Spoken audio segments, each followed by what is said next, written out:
You're listening to Wild Things and Wild Places, a Mule Fanatic Foundation podcast that aims to discuss issues and efforts related to the Mule Fanatic Foundation mission, the conservation of mule deer, furthering the sport of hunting, and sound wildlife management. Everybody knows I'm a Mule Fanatic. It's time for Wild Things and Wild Places. And here's your guide, Joshua Coursey. And welcome to Wild Things and Wild Places. Another great episode today, talking specific about the science of mule deer. We've had a few episodes now where we have been able to unpack some specific work that's being done through the University of Wyoming, particularly the Monteith Shop at the Hobbs School.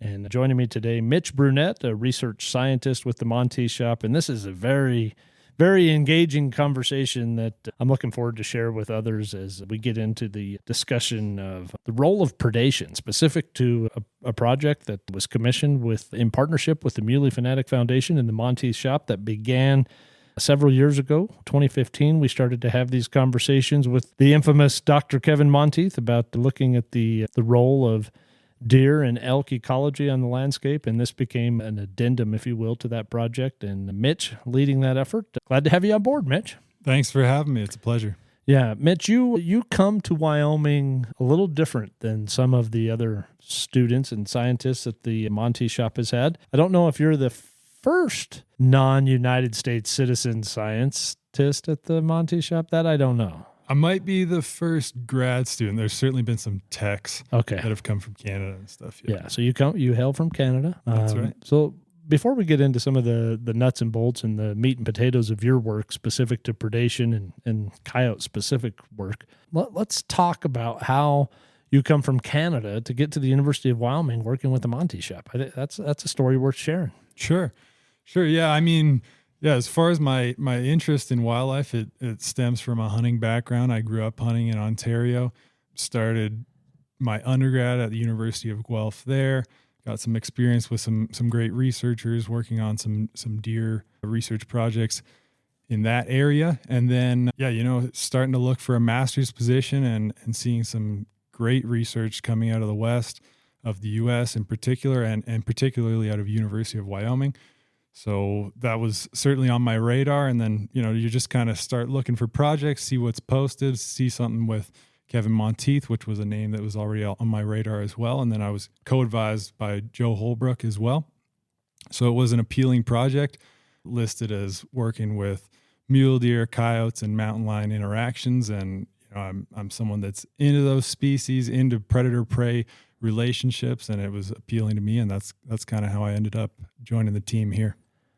That had to have been a very exciting moment, I would imagine, when given the nod that you would be taking this on.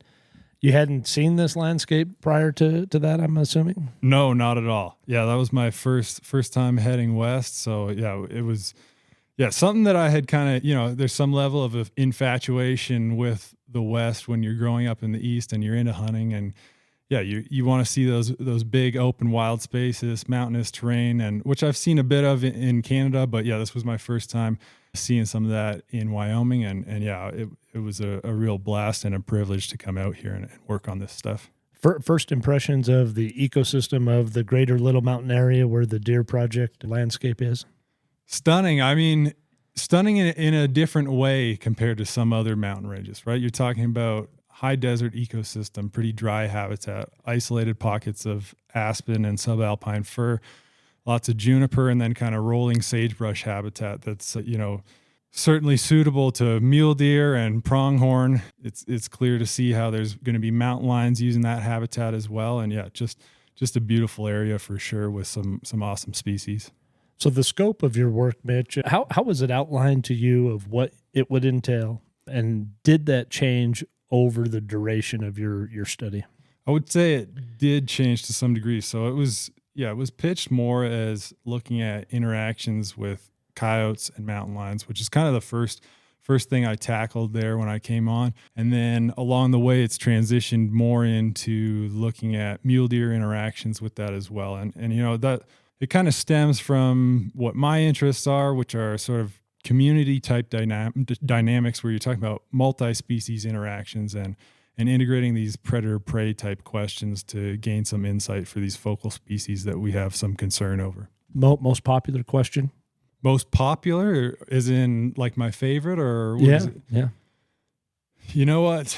It's kind of grown as it has progressed. So I don't know if I have one specific question that, has been most exciting, but with the mule deer work, so my focus has really been for fawns, looking at the risk of predation coming from coyotes. And that has kind of been this process where we have one question and we gain some answers with respect to what's going to affect fawn predation, but that opens up some new doors and we move forward from that. And that's kind of continuing to where I'm at now, post-masters as a research scientist. I've still been kind of building on some of those same work. So it started as, looking at during a decrease in rabbit abundance, do we see that coyotes shift towards targeting mule deer fawns as this potential alternative prey, with rabbits being the primary prey?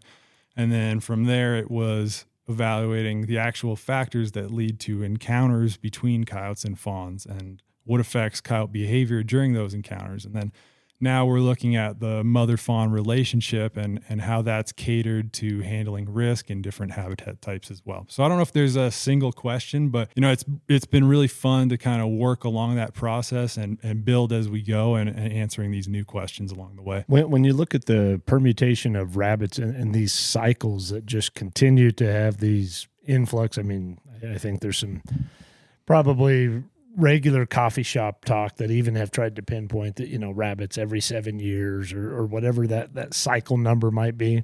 Your work in the study specific to the work that you're doing, are you seeing that shift when you have these years where rabbit numbers are, very low density, but you have this increase of predation?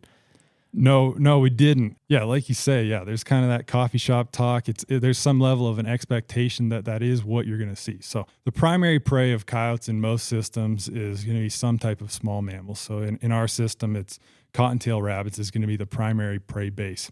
And with these small mammal prey base, there's, like you said, there's these cyclical populations generally. And when there's a crash in that small mammal population, there's this expectation that coyotes are going to have to start looking for some other prey base. And that's certainly true to some degree. And there have been some studies that show some level of shift to deer as well.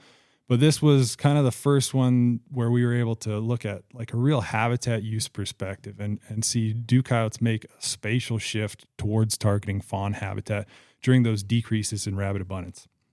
And in this study, we were fortunate along the course of our study to actually see and capture the lowest rabbit abundance in the previous 35 years of recorded data. And it's not necessarily that there was like a crazy unprecedented crash there. Like we said here, there's these oscillating patterns, but it happened to hit the lowest it had been in that long of a time period. So we'd expect to see this shift in habitat use towards fawn habitat, but it's not the case. What we actually saw was that coyotes did decrease their use to some degree of rabbit habitat, but they didn't make a spatial shift towards fawn habitat at all. For the most part, coyotes were equally likely to be in fawn habitat as they were to be outside of fawn habitat, even during the parturition period when fawns are most at risk of predation to coyotes. And if anything, we actually saw that selection for fawn habitat kind of tracked that decrease in rabbit abundance. So when rabbit abundance was highest, coyotes were using more fawn habitat than they were when rabbit abundance was low. And what we see here is that there's some level of overlap between rabbit habitat and fawn habitat that likely leads to that pattern we're seeing there. So it suggests that coyotes aren't actually necessarily keying into fawn habitat that much. There certainly is some level of selection for fawn habitat keying in around that peak in parturition or that peak in births each spring. But for the most part, coyotes are likely just opportunistically predating on fawns when they're encountering them as they're targeting these other prey base like small mammals and rabbits in our system here. The defense of mom in those situations? Pretty significant, I would imagine. For sure. Very likely is a major component. We're limited to some degree in evaluating that with our data. But yeah, so we followed up, knowing that coyotes don't seem to be keying into fawn habitat. We wanted to understand what actually does lead to encounters between coyotes and fawns. So we know coyotes aren't necessarily keying in that much, but coyotes do still kill fawns. Like it's one of the primary predators in our system for sure. So we want to evaluate what actually leads to these encounters. So an encounter meaning close spatial and temporal overlap between coyote and fawn. So having them nearby one another in which the risk of predation is going to be fairly high. Coyotes might decide to attack a fawn in those situations. And then secondly, what affects coyote behavior during those encounters. So when we're looking at that, we're factoring in a number of things, one of which is the distance between mother and fawn as this potential defensive tactic. Now, what we saw interestingly there was that it didn't actually shift coyote behavior at all during those encounters. So it doesn't seem to be a deterrent to whether or not coyotes engage in an attack on fawns, but very likely it plays a major role in determining the actual capture success when coyotes do attack. So we see that out of most of these encounters, which we believe are quite relevant, risky encounters for fawns, we see that coyotes rarely actually do kill the fawns in our system. So most fawns are having multiple encounters with coyotes. It takes several of these encounters usually to actually have a fawn killed by one of the coyotes. And that's a combination of a number of factors. But ultimately, it seems like the risk isn't necessarily that high there. And that defensive tactic with maternal females defending fawns is really important for that. So we've worked on some recent work here, or we're kind of in the throes of it right now, in evaluating a bit more of the distance between mother and fawn and hiding characteristics, which is kind of one of these primary anti-predation tactics. And Mitch, maybe I should have brought this up before getting into some of this. These coyotes that you're monitoring, they've got a satellite. These are coyotes that you have captured. Put a satellite collar on, how that interplays with mom and fawn that both have collars on as well. How many coyotes were online within this study? 39 coyotes. 39? Yep. Anything that you just were absolutely amazed, and maybe it was specific because of the landscape and the vastness of this landscape in southwest Wyoming where this project occurred in the greater Little Mountain area, but was there anything from just their overall movement and their patterns, whether it offered some regularity or irregularity, that you just like, wow, you got to respect that critter? Our coyotes, just all species in general, are traveling pretty crazy distances. Coyotes in particular are covering massive areas. So you have some coyotes that occupy pretty localized areas you can think of as like a resident coyote that doesn't travel much. But then you have these other transient individuals which aren't necessarily as focal to some of our questions because they essentially leave the study area and don't have interactions as much with fawn mule deer. But yeah, we see coyotes travel, almost halfway across the state of Wyoming. That's incredible. That's a big state. That's a lot of landscape. Yeah. Mitch, at any point, did it become a question for just your own curiosity or even an addendum to this study? Were coyotes keying in on mom, knowing that, this time of year, mom has a fawn somewhere nearby, and if we can key in on mom, then, maybe we can get to that easy grub? Yeah, that was kind of one of our expectations here in coyote behavior during these encounters, is that, potentially coyotes are keying into maternal females, but it could also be this deterrent characteristic. So we expected to see something going on there. We haven't really seen like a clear pattern of that. So it doesn't seem to play a major role as far as what coyotes are doing. But, I'm not saying there aren't situations where a coyote sees a female and keys into that and maybe engages in some hunting strategy around to try and find fawns. And we do see, like, even though coyotes aren't keying into mule deer habitat that much, like relative to their primary prey, they are keying into it to some degree, and they are keying into the pulse and parturition. So that was another factor of that encounter and coyote behavior assessment is looking at how does that relate to the peak in births that we see each spring, or we can think of that as fawn availability. So the availability of fawns increases each spring as fawns are born into the system. It reaches some peak, and then as fawns are starting to die, you see that taper off as well. And we see that peak in parturition is when most encounters happen. So coyotes are, and we'd expect that. When there's most fawns out in the landscape, you'd expect most encounters to happen at that time. But one of the most interesting factors there was that the actual amount of fawns can provide some buffer of predation risk for individual fawns. And that's something you'd refer to as predator swamping.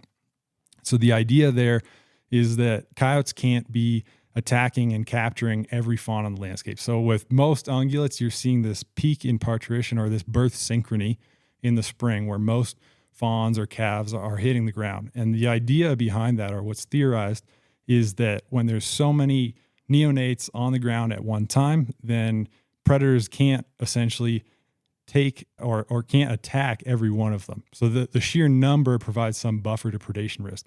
And that's what we saw in this study. So even though most encounters happen during that peak in births, the actual per capita encounter risk, so when you're talking about the risk of encounter for an individual fawn, was actually lowest during that peak in parturition, and instead was higher on either side of that.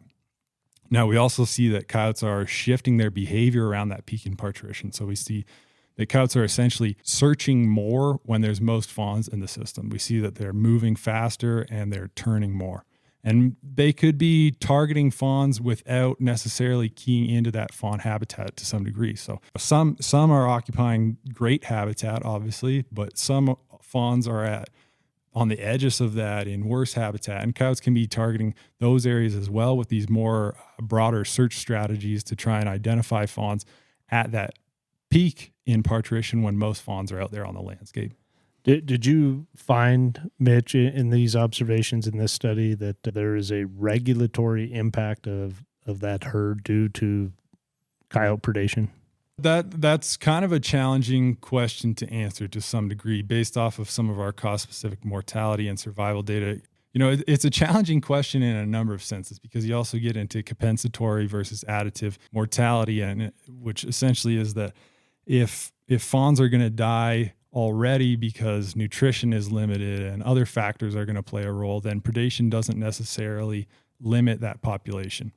I think the reality here, and reality in a lot of areas, is that predation plays a role to some degree, and the degree that it does play a role varies across years. So it's helpful to understand these factors because, you know, at certain times when a herd's doing great, resources are available, then predation might be particularly limiting, especially if you have predators shifting away from their primary prey base, if that coincides with that. But at other times, you know, these herds might be limited more by other factors. So it's challenging to conclude to what degree predation does limit this herd, and it's quite variable over time, but we do see high rates of predation from both coyotes and mountain lions. So it likely does play a role to some degree in limiting the survival of fawns that are then carrying over into adult age classes. But it is safe to say that the primary prey of coyotes would be rabbits and small mammals. That's right. Primary prey of mountain lions, completely different. Yeah, primary prey of mountain lions. That's deer. Deer's at the top of its list. Would be mule deer for sure. And then in our system, we saw that was split after mule deer was split pretty much evenly between elk, pronghorn, and coyotes, interestingly. Significant. The role of where you see the impacts of mountain lions on our mule deer population in this ecosystem, the interaction between coyotes and mountain lion kills. What did you find there and what was fascinating to you going into that you were able to flesh out that you didn't realize that was occurring and maybe it was a little bit alarming to you? Right. Yeah. This was kind of a unique situation that sort of developed through the data collection process, and that we noticed, like I just said there, that, you know, we saw a pretty equal proportion of kill sites having pronghorn, elk, and then coyotes. So that was surprising to us, the level of coyote predation that we saw. But then we're also seeing, of course, indication that coyotes are scavenging at mountain lion kills. So when a mountain lion kills a mule deer or kills an elk, we'd see coyote scat and tracks that they're scavenging that as well. So we wanted to understand, you know, what's going on here between coyotes and mountain lions. To what degree are coyotes scavenging these resources? To what degree might it contribute to their diet? But how are they trying to limit their risk of predation at the same time as well?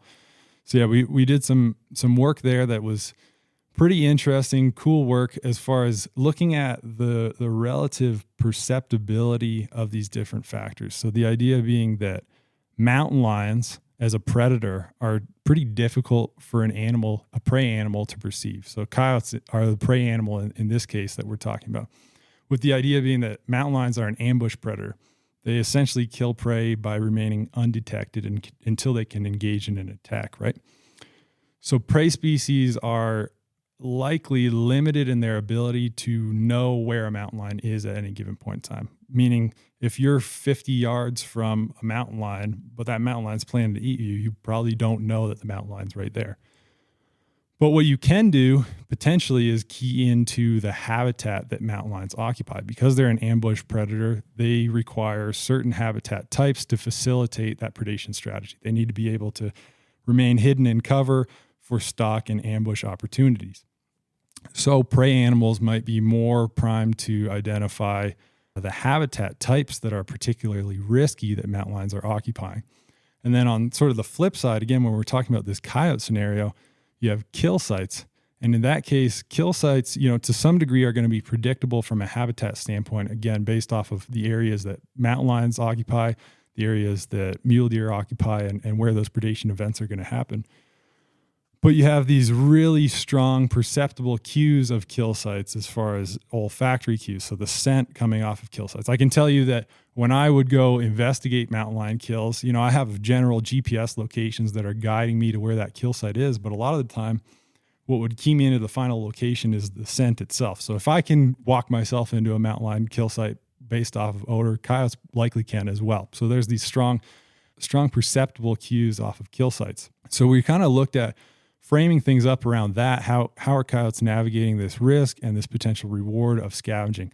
And what we saw was kind of aligning with those expectations. So coyotes, when they'd have these close encounters with mountain lions, they didn't really show any response. They didn't shift their behavior. They didn't shift habitat selection. But what we did see is that they avoided the habitat where mountain lions were or the habitat that mountain lions were using. So that seems to be the primary strategy by which they can mitigate some of that risk. Now, on the other hand, when we looked at use of kill sites, we didn't see that coyotes responded to the habitat where kill sites tended to occur at all. And when I'm talking about the habitat that mountain lions or mountain lion kill sites are happening, how we're looking at that is we're taking these locations, so GPS locations for mountain lions and GPS locations of mountain lion kills or kills made by mountain lions, and we're associating that with spatial habitat data that we can pull, so GIS data, and we can generate these associations that tell us what habitat types each of those are associated with. So we see that coyotes aren't responding to the habitat that mountain lion kill sites are occurring in, but we do see these clear patterns in use at mountain lion kills. So coyotes are definitely scavenging, are keying into that resource. And we see that the use increases over time after the kill is made by the mountain lion, and use by coyotes peaks around day 5, which is just after the average time that mountain lions spend at kills. So we actually see here that the risk of scavenging actually seems to be fairly low. So coyotes are doing that quite successfully. So in most cases, when we do see that coyotes are killed by mountain lions, they're the sole prey at those kill site locations, meaning there's not a dead mule deer there as well that the coyote was scavenging. So in most cases, when coyotes are killed, they're likely moving into these risky situations unknowingly, putting themselves in harm's way. But for the most part, they're avoiding the habitat that mountain lions occupy. And when they detect these scavengeable resources at kill sites, they're keying into those areas and they're using those more directly. And in those situations, they're likely able to avoid risk a little or with a better strategy, knowing that one, they know a mountain lion's there more likely based on the kill site being there. And they can avoid mountain lions to some degree. Mountain lion satiation also likely plays a role. If a mountain lion has just killed a mule deer, it's probably less likely to attack a coyote. And you also have this temporal factor as far as coyotes keying into them, right after mountain lions have often left these kill sites, or maybe they're keying into them at certain times of the day when mountain lions aren't necessarily on the kill, and adding this added risk effect also. In that information, Mitch, were you able to unpack and really dial in where mountain lion kills of mule deer, did that show some sort of pattern of regularity as far as time of day? Certainly, most kills are happening at night. That's like a primary predictor. If you're looking at locations. So when we identify mountain lion kill sites, what we do here is we take GPS locations from mountain lions, And we run them through an algorithm essentially. So it takes clusters of GPS locations. So when you have a bunch of locations close to each other at the same point in time, or over a short period of time rather. And one of the primary predictors of those locations being a kill is when those locations are happening at night. So most of those kills are happening at night for sure. And I would assume that was probably assumed going into it, the activity of mountain lions and their just mobility and their hunt would take place at that time of night. But how did that interact then with the timing of when you would see mountain lions coming back to those kill sites? Is that more of a day thing for them? They know that risk is elevated because it's night and that's mountain lion country and that's a mountain lion area that's got its presence and coyotes are now seeking. I mean, that's a risky decision, I would think, that the coyote is having to make in going into that landscape. For sure. We didn't so we didn't look a lot at explicitly the patterns in use across the time of day of coyotes at mountain lion kill sites. What we did see was that over the span of days, they tended to show up towards the end of the time that the mountain lion was using it. And yeah, mountain lions are going to be primarily at the kill sites at night. They're usually during the day, they're going to be, fairly close by, but they might go on some excursions as well, but they're kind of hanging out in thicker cover in the area, and they're primarily feeding at night for sure. And the data you had from this particular project and the research indicated that 5 days was kind of the magic number. 5 days was the peak in use by coyotes, which fell just after the average time that mountain lions were at those kills. So it was around 4.5 days on average was the time that a mountain lion would spend at a kill site. Fascinating. Yeah. Something that you have taken away from this project as it's winding down for you, and you are about to venture off to British Columbia to begin your PhD. Something that you'll take away from this research that will help maybe move and play an instrumental role in your PhD work in British Columbia? You know what, just considering these different factors, allowing things to develop over time, considering how all species are interacting together and these kind of unique aspects that are non-traditional that can be quite interesting. Like, for example, I'll give you a little on a tangent here. We're seeing recently that I think we have quite good evidence for this, and this might come as a surprise to some people, but we see that in August and early September, coyotes are actually really keying into berries as a primary food source. So coyotes are keying into service berries, and we actually see spatial shifts towards berries. And we see that leads to an increase in encounters with mule deer fawns as well. So considering, these kind of different aspects is kind of one of the primary things I'll take forward and learning how to leverage these different components and how all these species are interacting together and how that translates to risk for prey. Yeah, that ecosystem and how everything has some sort of connection to itself and something else. It's fascinating, isn't it? Oh, for sure. I mean, that's what drives you to be in this field, I would imagine. For sure. And that's what drives kind of, my research focus in looking at these kind of community system dynamics and multi-species interactions for sure. Yeah, what would you say what you could about the deer population in this ecosystem that you did this study in Southwest Wyoming? Something that is quite different, I'm sure, than anything you've been exposed to. I'm sure there's been even some sort of level of newly garnered respect for that critter and its resilience. That's a pretty tough landscape to make a living in. For sure. Yeah, when you're talking about areas like Red Creek and stuff, it can be tough to scrape out a living there. And you have a lot of competitors. You have a few different predators targeting you as well. So there's some level of admiration for sure for mule deer trying to scrape out a living there in the face of elk and cattle and all these other competitors in that system for sure. Horses, no doubt. Yeah. Back to the rabbits real quick as we get ready to wrap this up, Mitch. Their cycle, which has been well documented and talked about by many for years. What insight could you give to someone that may not understand how that cycle works and what predictabilities that might have?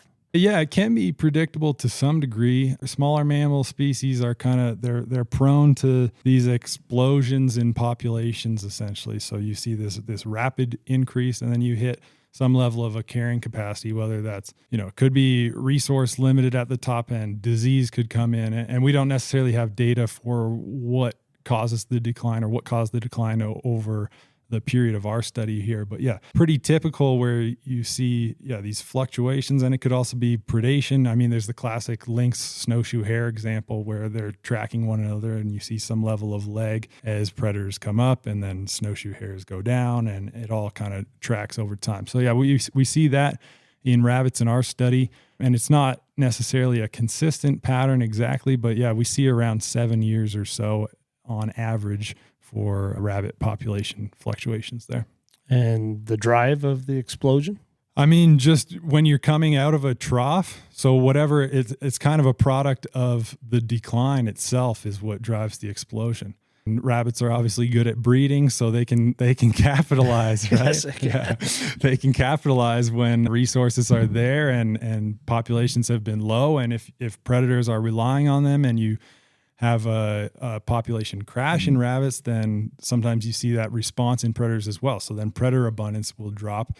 So all these factors kind of prime system for rabbits to explode again and population size to increase again.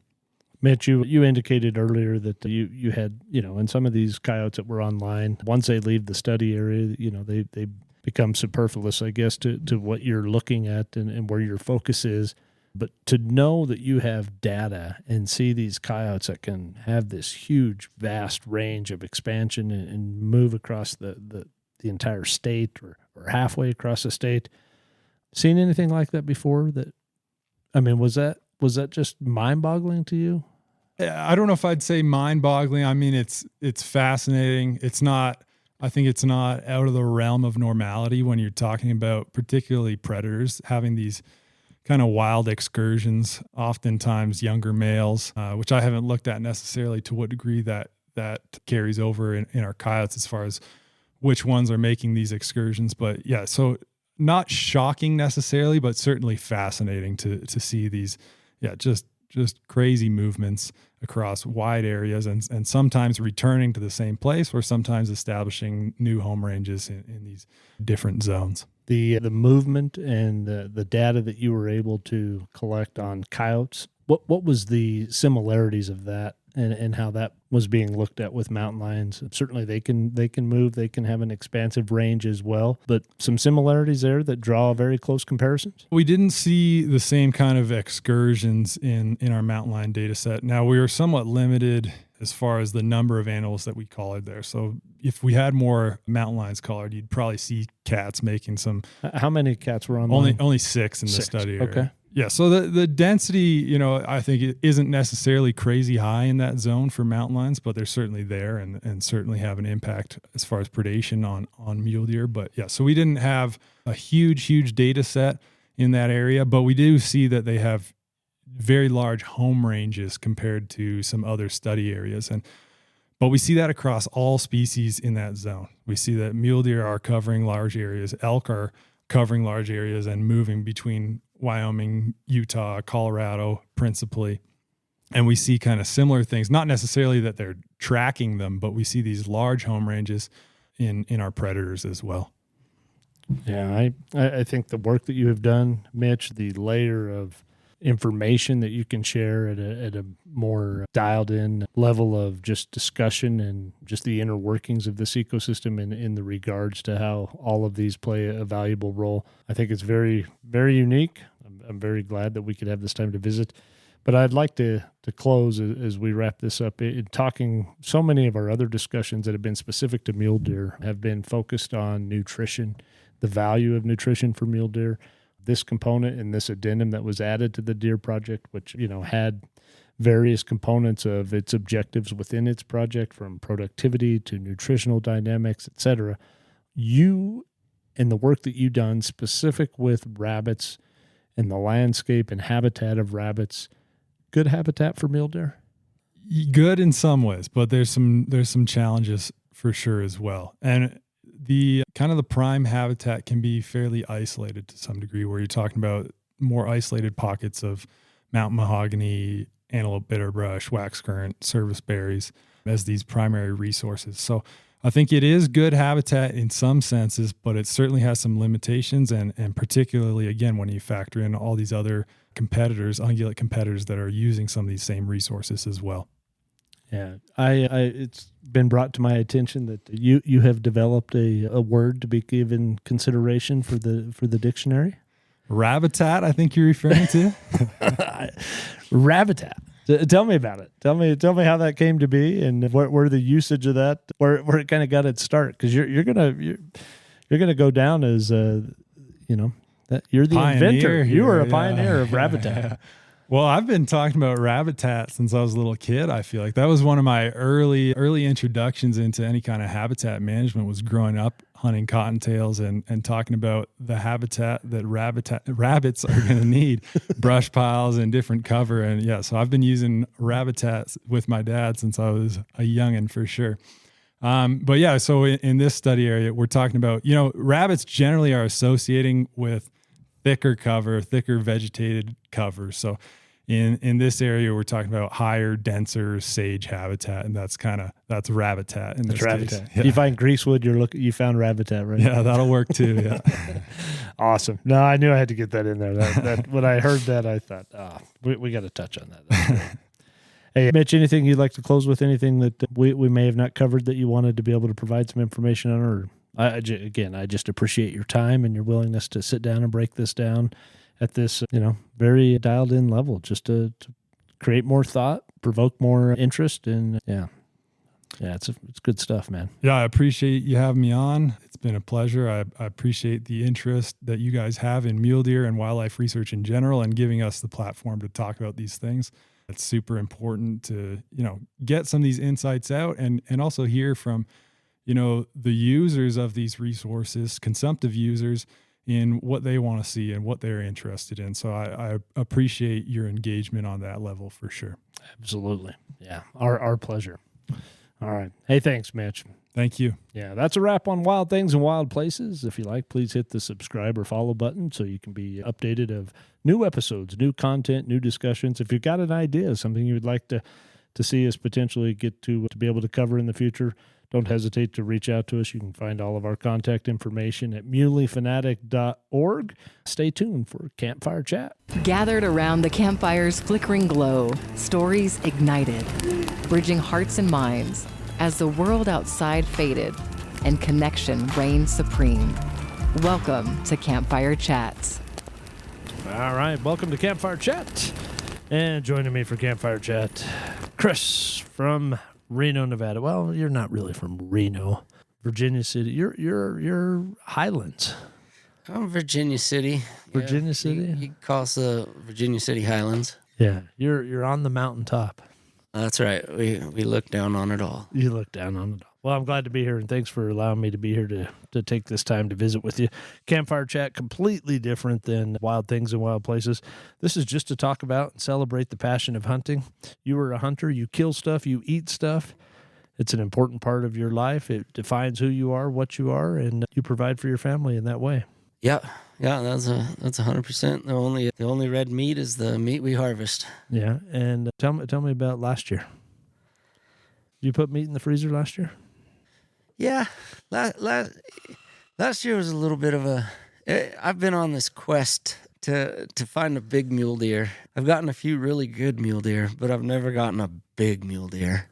And I've been on this going on 4 years. Last year was a bit of a hard one, but it was fun because I got my brother out early into my unit. I'm the type of guy who likes to hunt often and not wait for points to accumulate and hunt really good units. So I put in the work. I get back deep and I try and find a forgotten giant. But I took my brother up into my unit in the Rubies, into my 3 basins, and I was fortunate enough for his first deer to put him on probably a 26-inch, 27-inch wide 4x5, and we got it done. He shot a little far back, and we tracked it for, I think, about 6.5 miles.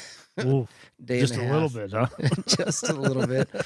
Yeah, but that was his first deer, And I went back in October after those boys chased them all of August, and there weren't too many deer to be found. So I came out with meat in the freezer. Nice. Yeah. So Chris, what spurred the passion for hunting for you? It goes back to my grandpa. Yeah. So I was 12 years old, about a week after I was old enough to get my hunter's safety education kind of deal. I went through it all in a weekend, much to the chagrins of my father having to go there with me every day. And then took off for the jar bridge and ended up watching my grandpa get the really nice buck, and we had a tag, and so I was able to harvest the doe. Back then you could get a buck and a doe in the same year.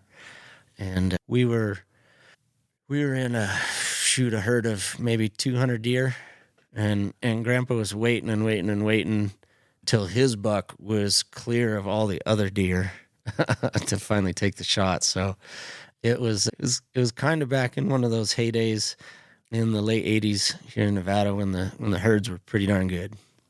And that inspired you from that point forward, you feel? Yeah.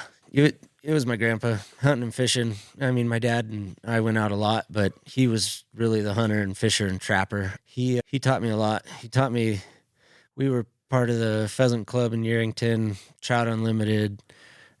We were just every banquet. He also had, at the time, a company called Antique Arms and Shotgun News, and then he owned a gun show that was called the Trade Show of the West.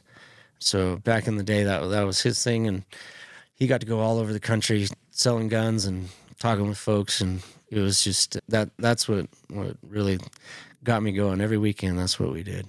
Yeah, last hunt you had with your grandfather? That was a fun one. I actually had a quad roll over on me. Oh, there's a memory. Yeah, we were up there. We got a nice buck down. It was actually kind of funny. I had a M1 carbine, and we had 2 tags again, and he was going to let me shoot the buck, and I didn't realize that those guns had a sliding sight, so they could go from 100 yards to 400. You know, and it was bouncing around in my lap on the quad. It went all the way up to 400, and a nice 4x jumped up in front of us, and I kept shooting, and my grandpa says, "You're shooting high." And, "No, I'm not. I'm right on him." And my last shot chipped off a piece of his antler, and that buck booked up the hill, and Grandpa jumped off the quad, and one shot laid it down, and I went up there, and I was going up, and he was still kind of alive, and I kept shooting, and I chipped off another piece of the antler before I realized the gun was way off. But yeah, that was our last hunt. Oh, and then coming out, his buddy went a little crazy and ended up shooting his deer and his brother's deer because he wasn't paying attention to what was beyond his target, and knocked down his deer in a fork. And Grandpa and I took his deer up. I drove the quad back down. And this guy was not a comparable off-road vehicle operator, and he would not let me drive him up the hill with the deer on the front. So he had me sit in the back and a couple big water bars. I told him to lean up over the handlebars, which he did not do. And the quad started coming back. I tried to jump to the left. Quad landed on him, but my foot went through the back of the little rack that we had built on the back. And when the quad rolled off him, it kind of drugged me and flipped me out over the hill and watched the quad go all the way to the bottom. Oh, man. This poor old boy just laid there in the road groaning with some broken ribs, and I had to hike up and find Grandpa. I did the classic 3-shot, boom, boom, boom, for help that you learned. My SOS call. Yeah. Grandpa comes walking down the hill. He's like, "He rolled it, didn't he?" "Yeah, he rolled it." Yeah. "How far down?" "All the way down." All the way down. So you got kids. I do. And they hunt? They do. There's not a squirrel in the territory that doesn't probably have a BB in their hide from them. Yeah. Little young, 9 and 10, but my daughter will be the first, and she's very interested. ready. Yeah. Yeah. And in Nevada, how old do you have to be to hunt? 12? 12. Big game? Yep. So small game right now, no problem? No, I believe so. It's for any game. Any game. 12 years old, yeah. Okay. As a dad, as a parent, what kind of responsibility do you feel that for just continuing the hunting heritage that we have, that we cherish, that means so much to us? Have you put thought into that, what that means to be able to pass that on and to create that Costin lineage Oh, 100%. That's why I'm into conservation. It's why I started Sierra Front chapter. It's for my kids. So there's still animals on the mountain. So there's still the opportunities that I had as a kid. So there's still not just game, but just outdoor opportunities, wildlife, access. For all those things that were so key to my growing up are still there for them. They were the impetus of my whole conservation ethic, was seeing my kids and wanting to preserve that culture and that opportunity for them. Yeah, did your wife grow up as a hunting? She does not. No. She doesn't like killing at all, but No. she loves wild game and she loves the meat, and we fish a lot. She loves fishing, but yeah, getting her to pull the trigger might be a different story. Yeah, but no problem eating the meat. No, none at all. There's a little problem when I'm like on my 5th day of butchering. No, she helps out, and I couldn't do it without her. Yeah, has she been on hunts with you before?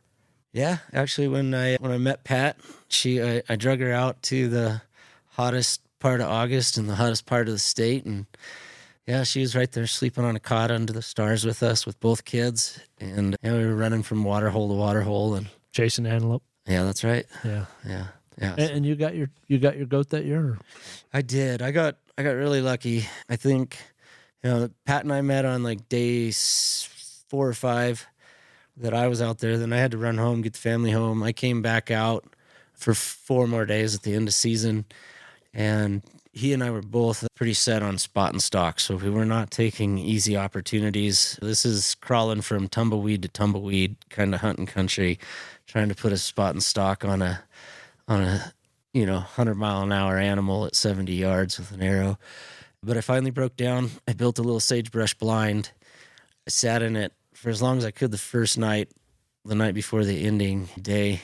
And the next day at about noon, when I was just about giving up, I left the blind. I saw 2 big antelope running the ridge, and either were going back to that spot. And I hauled back down there and crawled into the blind just in time to make a 63-yard shot. There you go. Nice. Yeah. That had to be some vindication, huh? Yeah, it's one of my favorites of all time. Yeah. Yeah. Least favorite?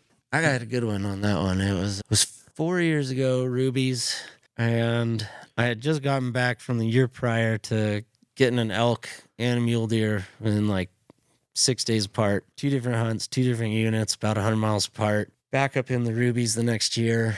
I'm with my brother. This is the year that I got him into hunting, and we spot a really big buck way up on the ridge. Really nice buck, and then we pick up another even better buck in the same basin, and we start hiking. And the rubies are from about 4,000 to 11,000 feet, so we started at about 5,000 in our base camp, and we rolled up to 10.8. And I'm doing the last 1,000 yards on this stalk, and we had been watching these bucks the whole day, and it took us from about 11 in the morning to 3:30 to get up there. And we had only ever seen these 2 bucks. There's the big guy, and then there's the bigger guy. And I'm doing my last 1,000 yards. I come over the ridge. This is doing rifle. It's October. The winds are high at 10.8.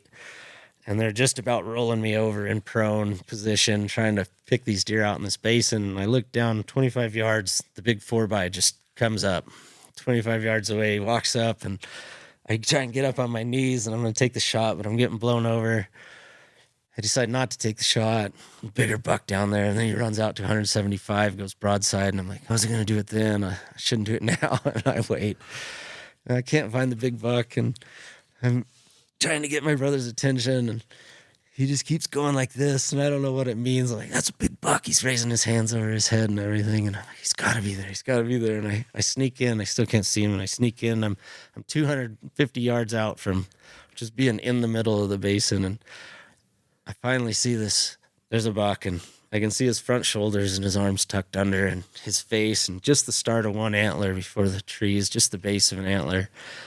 I was pretty excited because we'd only ever seen 2 bucks in the basin, and I line up, and I've got it good just behind the front shoulder. It's kind of all I can see tucked in, and I shoot, and he hits, and he lurches out, and he's a great big forked horn.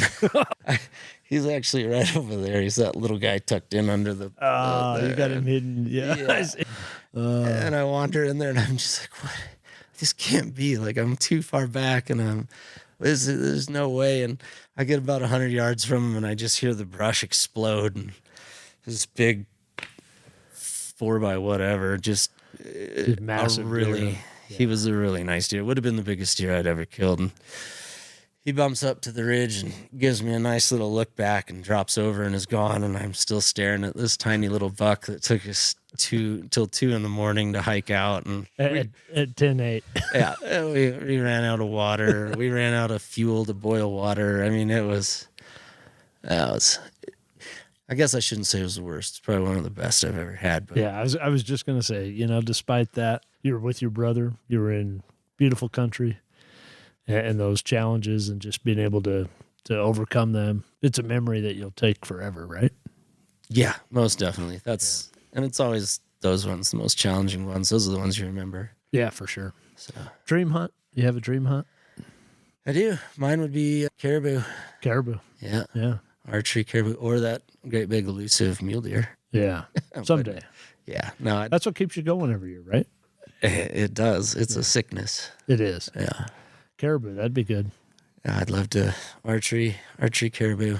I'd love to just see that amount of animals, in the middle of the migration, and just to get to see that. Not even the harvest, but just to be there for that event and get to see that many animals on the landscape. That'd be pretty awe-inspiring, wouldn't it? Yeah. Yeah. I hope that comes to fruition for you. All right, final question. I've asked this on several of these campfire chats before, and I've had some folks that reach out and say, man, I can't wait till you ask me favorite piece of gear. Your favorite piece of gear that you have. I think favorite piece of gear. Well, I got a funny one because when I was 34, right before my daughter was born, like 10 months pregnant, not me. 10 months. Yeah, my wife. I got the sweet diagnosis of type 1 diabetic. And so my favorite piece of gear is my pump. I got an insulin pump that allows me to keep going, staying in the backcountry, keeps me moving. Without that, Yeah. Couldn't do it. no. Yeah. So That's a first. I haven't had that one yet. it's the trusty old pocket pancreas. Yeah. That's an essential piece of gear, really. Yeah, you learn to not leave home without it. Yeah. Yeah, that's good, man. Well, I wish you the best of luck this fall. I know one of these days you'll get not the big, but the bigger, right? Yeah.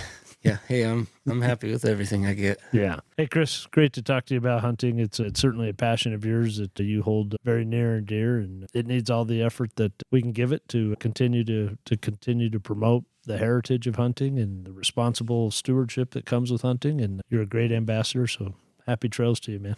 Thank you. I just realized 10 months, that doesn't work. Yeah, I was like, 10 It was months. That was 8 a long months. pregnancy, It was man. eight, it was 8 months.